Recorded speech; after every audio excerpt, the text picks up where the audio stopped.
Halo, selamat siang Mas Agung. Semoga Mas Agung dan keluarga di rumah di Jakarta kondisinya sehat meskipun musim pandemi ya. Maaf, mungkin agak lama saya tidak kirim lagi. Minggu lalu mungkin saya kirim hanya berupa sketsa denah. Tapi di kesempatan ini saya akan kirim dalam format video, mudah-mudahan nanti bisa diakses. Kenapa saya pilih video? Karena biar bisa diputar-putar dan coba cara alternatif lah. Kita jarak jauh komunikasi lewat video. Nah, ikut anak-anak milenial sekarang. Ya, nanti, oh ya, ini saya berada di sebuah kafe, Kopi Soe dekat rumah. Kebetulan lagi sepi, saya pakai aja untuk rekaman ya. Kalau ada suara-suara asing, harap maklum, anggap aja sebagai background. Terus nanti saya akan jelaskan 2 garis besar. Yang pertama adalah olahan lantai per lantai, nanti ada 3 alternatif, itu yang pertama. Yang kedua adalah pilihan alternatif untuk studi masa bangunan sederhana, belum ke detail. Gitu ya Mas Agung ya? Check it broad. Alternatif 1 untuk olahan lantai ya. Saya putar-putar dulu. Jadi ini depannya, di sana belakang. Sesuai dengan permintaan Mas Agung sebelumnya, ingin lantai 1 naik ya, naik 1,5 meter dari, anggaplah dari 00 tanah ya. Kemudian ini carport masuk ke garasi. Nah, di sini saya mau jelaskan, dengan naik 1,5 lantai, saya mengusulkan ada potensi membuat lantai 1,5 di atas garasi ya, di atas garasi 1,5 meter. Kemudian ini saya sebut lantai dasar, ini lantai 1 ya, terus ini lantai 1,5, ini lantai 2. Nah, baru ke lantai 3. Oke. Luasannya data saya, hitungan saya mungkin 520 meter persegi. Kemudian luas untuk garasi 37 meter persegi, lantai 1,5 37 meter persegi, lantai 1 63 ditambah 32, jadi 95 meter persegi, lantai 2 137, kemudian potensi luas lantai 3 juga 137 meter persegi. Jadi secara KDB kurang dari 30%. Kemudian penempatan kolam renang di belakang, misalnya 3,5 kali 10 meter. Ya, ini untuk alternatif 1 olahan lantainya. Ini yang awal dulu ya. Nanti akan lanjut ke alternatif kedua. Alternatif 2 olahan lantai. Ada di monitor. Jadi saya putar-putar dulu. Oke. Tentu dikembangkan dari tadi yang alternatif 1 ya. Carport, garasi sama. Kemudian lantai 1-nya sama, lantai 2 dan 3-nya sama. Perbedaannya saja yang saya jelaskan ya.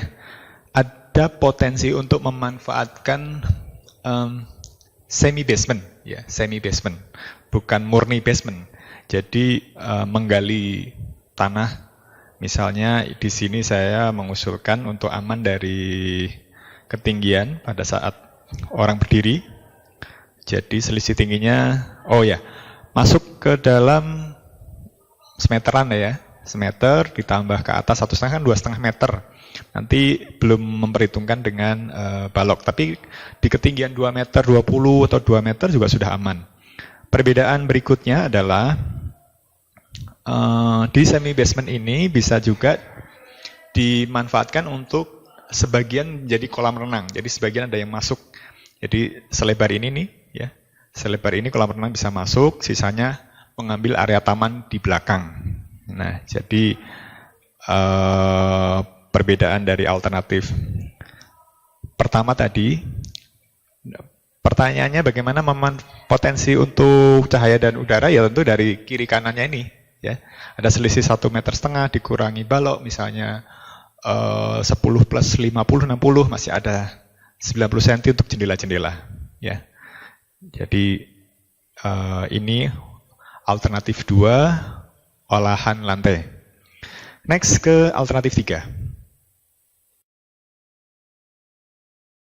Nah, ini untuk alternatif 3. Alternatif 3 langsung saja ke perbedaannya biar nggak bertele-tele ya. Tadi sama untuk lantai yang lainnya, terus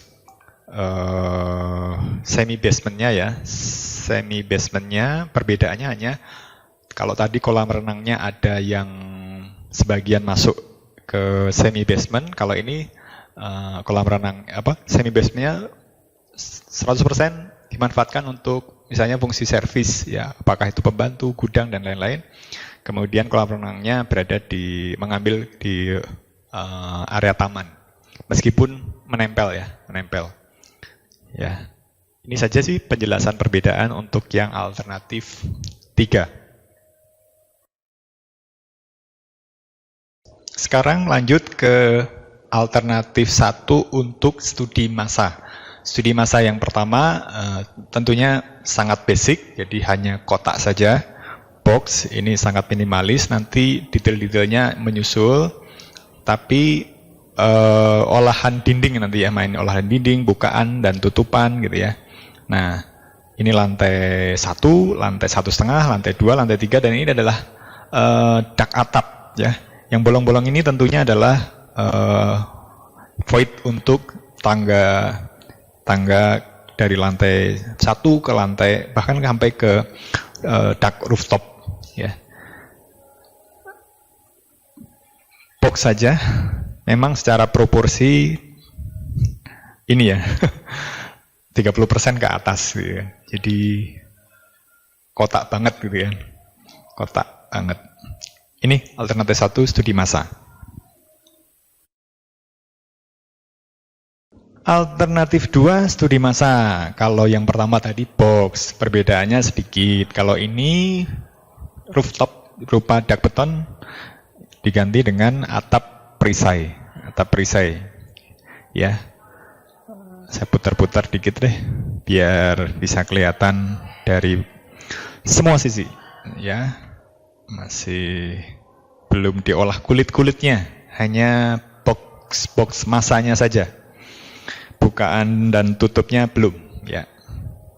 Oke. Demikian saja untuk alternatif 2 studi massa.